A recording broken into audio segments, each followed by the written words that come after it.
managed to get over 120 rounds of ammunition of AK-47. Mapolisa ebambisene namajoni eli kwakunye nonogada benkampani Sibanye babambe abombi mgodi abangekho mthethweni abangama-217 kumgodi Losberg Kloof eWestonaria kwintshona eRhawutini.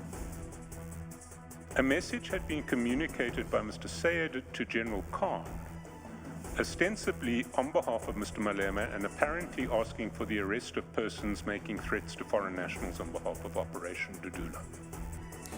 Lowo ukhokela ubungqina kwikomishoni kaJaji Madlanga u-Advocate Matthew Chaskalson uveze ukuba ubudlelwane phakathi kwesekela lentloko lezobuntlola kulwaphulo-mthetho uNjengele Feroz Khan kunye nenkokheli ye-EFF uJulius Malema burhuqisa umrhaji.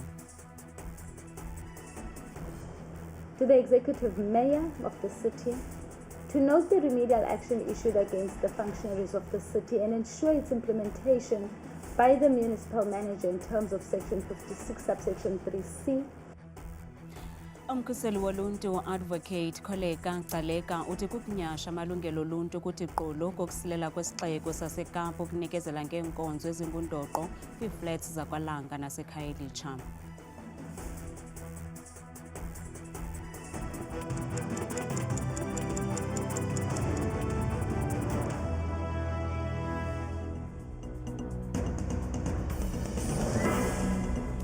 Sinibulise emakhaya okandandambi ndodwa ndamba nophumza sikhumba noyitoliki yolwimi lwezandla. Mapolisa aseGauteng ebambisene namajoni eli kunye nonogada abagade imigodi banqakule abombi mgodi abangekho semthethweni kumgodi waseWestonaria kwintshona Randi namhlanje eli liphulo lokusiphula neengcambu kwembiwa kwemigodi ngokungekho semthethweni. Usekela mkomishinala wamapolisa eGauteng uNjengele Fred Kekana uthi oonqevu ababandakanyekayo kwiqela lozamazama nababanjwe namhlanje babanjwe emahlathini waseWestonaria.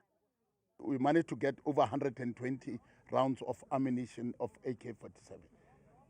There is rifles roaming, either still within here or within some communities where they hide them, and when they come to operate, they use them, the rounds. But intelligence is still busy, still gathering further information. Ukanti umkomishinala ugxininise ngelithi zonke iingingqi ezijongene nomngeni wozamazama bazijonge ngeliso lokhozi. Ekurhuleni, there is a challenge. We have in Kagiso, there is a problem. We have Johannesburg district where there is a problem. And this monitoring and program of gathering information and ensuring we execute it successfully like today, it's ongoing. The shacks where they hide or they rest, any place where they hide, we made sure we round it up. And with the continuous monitoring by drones, those who tried to evade arrest, we managed to round them up. They were at the operational area, they were at the arresting area, all over here in the bush. That's where we arrested them. Kulindeleke ukuba olu qoqo luqhube kuzo zonke iingingqi ezichaphazelekayo kweli phondo. Iincoko zikaWhatsApp phakathi kwesekela lentloko yezobuntlola kulwaphulo-mthetho uNjengele Feroz Khan kunye nomlawuli wenkampani yecuba Mohammed Mo Sayed zidandalazise elubala ubudlelwane oburhuqisa umrhaji phakathi kwesi sibini kunye nenkokheli ye-EFF uJulius Malema okuvezwe ngulowo okhokela ubungqina kwikomishoni kaJaji Madlanga u-Advocate Matthew Chaskalson. Lo kaChaskalson uthe izincoko zikaWhatsApp zibonisa ukuba uNjengele Feroz Khan wasisebenzisa gwenxa isikhundla sakhe kuba efuna kuxhamle abo basondele kuye. Khange kufihlwe makhuba kulinywa namhlanje kwikomishoni kaJaji Madlanga nalapho kuvele izityholo zokuba lowo ulisekela lentloko yezobuntlola kulwaphulo-mthetho uNjengele Feroz Khan wasebenzisa gwenxa isikhundla sakhe njengoko abo bangabahlobo bakhe babemthumelela iinombolo zamadokethi becela uncedo kuye ngokuphathelene naloo madokethi. But then there is a separate pattern which starts becoming more problematic, and that is a pattern where friends of General Khan will send him case numbers and ask him for some assistance in relation to those case numbers. So we see that across a number of chats, some without explanation, some with explanation. Kudadelwe enzulwini ke kwafundwa nemiyalezo kaWhatsApp phakathi kwalo kaKhan, uMo Sayed ongumlawuli wenkampani yecuba kwakunye nenkokheli ye-EFF uMnumzana Julius Malema, nalapho kuvele izityholo zokuba uMalema wayefuna uncedo kunjengele Feroz Khan lokuba abambe amalungu e-Operation Dudula ngokuphembelela intiyo ngakubemi bangaphandle ngo-2021. A message had been communicated by Mr. Sayed to General Khan, ostensibly on behalf of Mr. Malema and apparently asking for the arrest of persons making threats to foreign nationals on behalf of Operation Dudula. That took place on the 10th of June, that message. Lo kaChaskalson uphinde waveza ezinye iziganeko ezimbini atyhola ngokuba zibonisa ubudlelwane obungu-ina ethe phakathi kukaMalema, uMo Sayed noNjengele Khan. Kwesi isihlandlo uMalema kutyholwa ngelithi wafuna uncedo kunjengele Khan ukuba amxelele ukuba ngubani owavula isimangalo ngebholo lebhanki yase-VBS. UKhan ke kuthiwa wanika uMalema igama lika-Anosh Poplal njengommangali ze wanikezela nangedilesi yakhe. Ukanti kwiafidavithi kaMalema ephambi kwale komishoni uzikhaba ngawo omane ezi zityholo. As a starting point, the evidence of material alleged to implicate me in Mr. Nyatlo's affidavit are largely purported extracts of communications between Major General Feroz Khan, General Khan, and Mr. Mohammed Sayed, Mr. Sayed. I evidently cannot confirm whether these extracts are a true recordal of their engagements or the authenticity of those extracts. Only they can. Kukwavele nokuba ngoJulayi ka-2021 uNjengele Feroz Khan wayedinga uncedo kumnumzana Malema nanjengoko lo kaKhan wayejongene nenkqubo yoluleko emsebenzini. uMalema ke kutyholwa ngelithi yena wayefuna ukuncedwa ngethenda yezithuthi zenkampani iBeto Bright neyayanyaniswa naye kulo kaKhan njengembuyekezo. Kusenjalo le komishoni kaJaji Madlanga inqinile kuba ifakana imilomo neofisi kamongameli kwilinge lokuba landiswe ixesha lale komishoni. I certainly can confirm that we are in engagement with the presidency. We are still working towards meeting our deadline of 31 August. Ofisi yomkhuseli woluntu ikhuphe iziphumo zophando luthathe iminyaka emine zikamasipala wesixeko saseKapa malunga nokusilela kwesi sixeko ukunikezela ngeenkonzo ezingundoqo kwilokishi yakwaLanga kunye naseKhayelitsha. Umkhuseli woluntu Advocate Kholeka Gcaleka fumanise ukuba ukusilela kamasipala ukubonelela ngeenkonzo ezibalulekileyo kubonakalisa ukungakwazi ukulawula nokuphatha esi sixeko. Oluphando belugxile kwimiba ebalulekileyo equka ukuhlaliswa koluntu kunye nelogutyulo. Ingxelo yomkhuseli woluntu idize ukuba isixeko saseKapa sisilele ukuhlangabezana noxanduva lwalo ngokomgaqo-siseko weli. Uphando lomkhuseli woluntu beligxile kwimiba ebalulekileyo nequka uphuhliso lwezindlu zoluntu eziqeshiswayo, amanyathelo okhuseleko kumaziko ezempilo asekuhlaleni kunye nokufuduselwa kweentsapho eKhayelitsha ukuze kuququzelelwe ukulungiswa okukhawulezileyo logutyulo kunye nokuqokelelwa kwenkunkuma.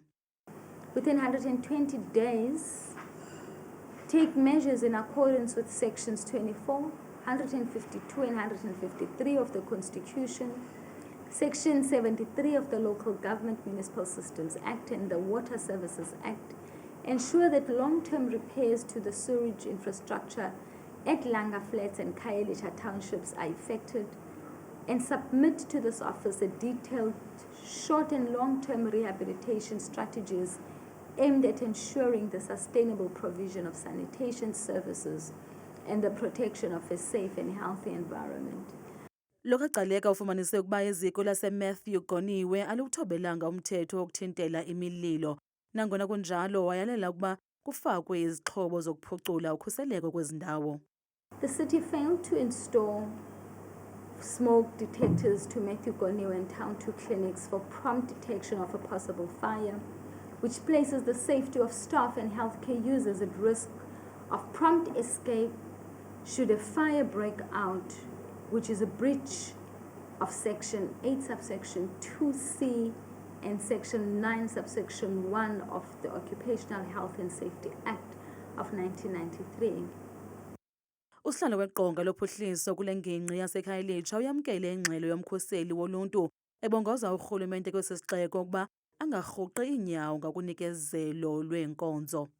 Umcimbi we-Public Protector, I think ithetha kakunye kwezi zinto sizibonayo njengabantu balapha eKhayelitsha nakwalanga nakwezinye communities ezikhona okokuba i-City of Cape Town kwakunye nezinye izigaba zorhulumente azisawenzi kakuhle umsebenzi we-service delivery. As the result nje bubona ii-community zethu zihlala kwilindle, ii-community zethu zineengxaki ezininzi ezidibanisa ne-service delivery. Isixeko siphendulile kule ngxelo ze samkela ukuqatshelwa kwemizamo yaso eqhubekayo kunye namanyathelo okulungisa ajoliswe kwisebe lezemali kunye nesebe lezokuhlaliswa koluntu. Limiselwe umhla wama-31 ku-August ityala loosomashishini baKwaZulu-Natal abali-16 abaquka amadoda namanina kwakunye neenkampani ezili-14 batyholwa ngobuqhetseba berhafu ebandakanya ababoneleli ngeenkonzo abaqeshwe ngumasipala waseThekwini kwaye babevele enkundleni yolwaphulo-mthetho olukhethekileyo lezorhwebo. Amatyala abajongene nawo enzeka phakathi komnyaka ka-2017 no-2021. Isebe lezezimali lithabathe amanyathelo aqatha ngakomasipala abasilelayo ukulawula imali zabo ngokufanelekileyo. Oomasipala abangama-69 abazukuyifumana inkxaso-mali yabo yezabelo kaJulayi abathi bayifumane kwisebe lezezimali. Isebe lezezimali lithi eli nyathelo lijolise ekubetheleleni ukubaluleka kokusetyenziswa kwemali ngendlela eyiyo ngoomasipala nokuqinisekisa ukuba oomasipala bayaluphucula ulawulo lwabo lwemali. Isebe lithi oku akuzokuchaphazela uhanjiso leenkonzo abamasipala abachaphazelekayo bakuwo onke amaphondo ali-9 uquka nesixeko saseRhawutini eGauteng. Kanti kuthiwa baxelelwe bonke kwangethuba oomasipala abachaphazelekileyo kwaye kucelwe ukuba bafake iziphakamiso ezichaza ukuba kutheni le nkxaso-mali ingenakubanjwa. Isebe lezezimali lithi le nkxaso-mali zakhutshwa kuphela xa oomasipala beyifezekisa yonke imiqathango ebekiweyo. Zonke ijaji zenkundla yomgaqo-siseko zivumelene ngamxhelomnye nesigwebo sangaphambili senkundla ephakamileyo yaseNtshona Koloni sokuba inxalenye yomthetho ojongene nokungena kwembacu kweli awuhambiselani kwaphela nomgaqo-siseko weli. Eli tyala lasiwa enkundleni eliziko eScalabrini kwakunye neminye imibutho amalungelo oluntu ngelichasa umphathiswa wesebe lemicimbi yezekhaya kwaye liphathelene nemithetho ekhokelela ekubeni amagosa elisebe azikhabe izicelo zembacu ngenxa yempazamo ezincinci nezifana nokungena kweli ngaphandle kwamaxwebhu afanelekileyo quka nokufaka izicelo emva kwexesha. Lifena Mthanyana, isebe lijongene nemicimbi yezekhaya oku kuza emva kokuba inkundla yomgaqo-siseko ivumelana ngamxhelomnye nesigwebo senkundla ephakamileyo yaseNtshona Koloni nesithi inxalenye yomthetho ojongene nembacu kweli awuhambisani kwaphela nomgaqo-siseko. Le nkundla yomgaqo-siseko ithi akumelanga ibe ngumqobo imigaqo-nkqubo ebekiweyo kukhuseleko lwembacu. For these reasons, then, this court holds that sections 41F, 41H, 41 Roman 1 and 21(1) capital B of the Refugees Act are inconsistent with the Constitution and invalid. The High Court's order of constitutional invalidity must therefore be confirmed. Imibutho yamalungelo oluntu ithi imbacu akumelanga ukuba zingakhuselwa ngenxa yemigaqo yobhaliso. The court further expresses concern about sweeping and unsupported assertions made during argument regarding Afghani and Bangladeshi nationals' involvement in human trafficking in South Africa. The court holds that such assertions made without an evidentiary foundation undermine the integrity of the state's case. Emva kwesisigwebo senkundla yomgaqo-siseko, kungokunje isebe lemicimbi yezekhaya kuza kufuneka ihlaziye inxalenye yenkqubo elandelwayo leli sebe ukubhalisa imbacu. This court holds that the respondents must pay the applicants' costs. The respondents litigated poorly in relation to their purported challenge to the High Court's order declaring the regulations invalid. Their failure to follow the proper procedure, their delay, and their failure to seek condonation are matters of serious concern. Esisigwebo singanefuthe kwindlela imbacu eziphathwa ngayo xa zingena kwimidayeli. Limiselwe umhla we-16 kule nyanga ityala lo wayefudule ligosa lamapolisa kamasipala eGoruleni uKeisha Listos inkundla kamantye Edenvale eRhawutini namhlanje. OkaListos ngumrhanelwa wesithathu kwityala elinxulunyaniswa nokuphangwa kwamatye anqabileyo axabisa phantse i-15 million yeerandi eRhawutini yaye ujongene namatyala aquka ukuphanga nobuqhetseba kanti kulindeleke ukuba bonke abarhanelwa bafake izicelo zebheyili. So the matter has been postponed to 16th of July for formal bail application at court number 13. Also, you will join them in court number 13 on the 16th of July for also formal bail application because this is the schedule 6 formal bail application. So you will appear there for purposes of bail application for number 13.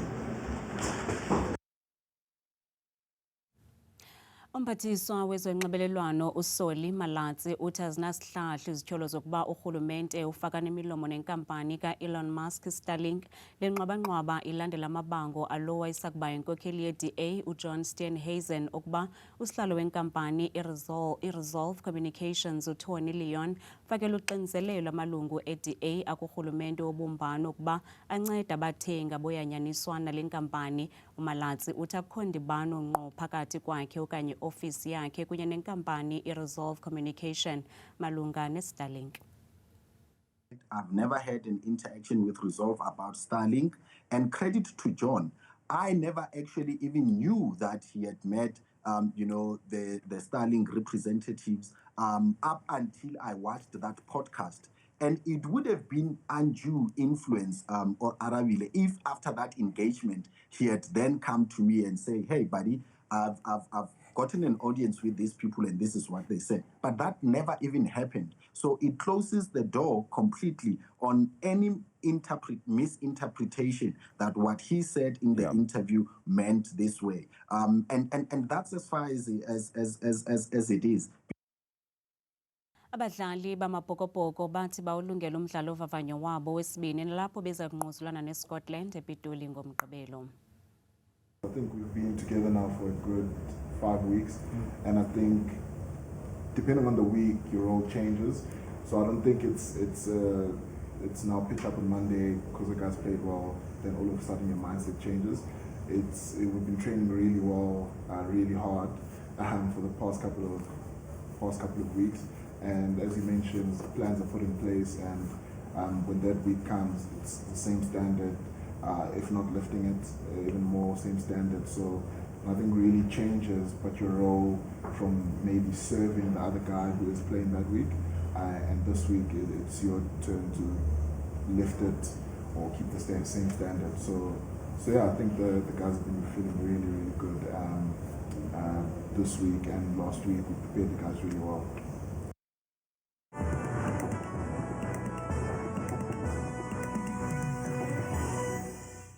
Babekazibini ke emadikela noma mzangwa ezindabeni ndiyakubulisa nawe mbukela phekhaya ndikwamkele ke kwidesika yeMozulu mna ke bethuna igama lam ndikuthabile ke inzwakazi yabathembu mvanje ke bethuna yenjenje iMozulu leyo ke esithi siphawule kaloku ngawo ke umfanekiso wokuqala ogxilayo ngokuqatha kwiziganeko zemvula nomoya nje kuMzantsi Afrika kuphela noko kwindawo ezininzi ezinze kakhulu kwincam yoMzantsi Afrika amaqondo asephantsi kakhulu kwindawo ezifana pha ko-Appington ko-Vryburg futhi kanti ke kubande impela futhi lonke nje elapha kwelaphondo laphaya eNtshona Kapa ngokubanzi ke emzontsini masijongeni ke nomaqondo wethu kaloku okutshisa phantsi naphezulu ke sithi siphawule ngephondo lokuqala eliphaya lona ephondweni ke emzontsundu laphaya eMpuma Kapa kwindawo ezininzi lapho noko kuxwengi kakhulu ngamandla kwindawo eziphezulu zelaphondo nozinze kwindawo ezifana phaya koBheka Zidobhe ekuseni kuxwengile phaya ko6 degrees napha kwimpuma ke namandla kwelaphondo njengaphaya eMthatha neziphaluka kuyabanda ekuseni ngesithoba benjenje futhi ephondweni ke lase-Free State nelikuncam ke apha eMzantsi Afrika pha kumantla futhi kwelaphondo njengapha koVelcom ekuseni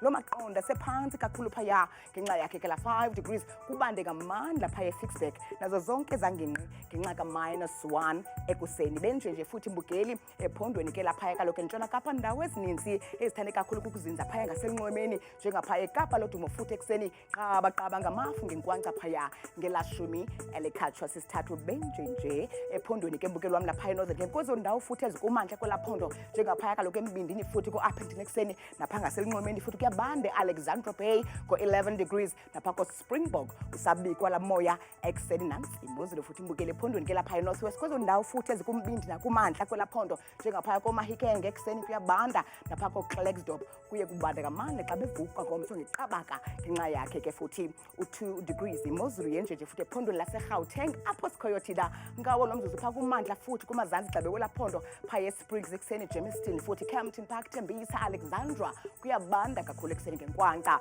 ka3 degrees nyuka nam ngokubanzi siphawule phaya ephondweni ngembukelo lasepha koLimpopo futhi indawo ezininzi ezikumazantsi futhi nentshona phaya kwelaphondo njengapha koThabazimbe ekuseni eBilabila futhi nasePhalaborwa umoya obhudla ngokuqatha yonke nje intsasa yangomso benjenje ephondweni futhi lapha eMpumalanga ndawo ezininzi ezikumazantsi futhi liqanda phaya ko-Emelo ekuseni napha ko-Standerton kubanda ngamandla amaqondo wabo angaphantsi kweqanda efikela kuye futhi u-4 mbukele ekhaya mandiyivale ndisonge imozulu ngephondo lokugqibela ke liphaya ke KwaZulu Natal indawo ezininzi futhi ezikumazantsi kwelaphondo wenozinze phaya ko-Peter Maritzburg ekuseni futhi uxwengile phaya ko7 degrees napha ko-Ladysmith futhi kumyoli nje yonke iva kwimini yabo yangomso mna ndikuthanda kangaka xeshele imyoli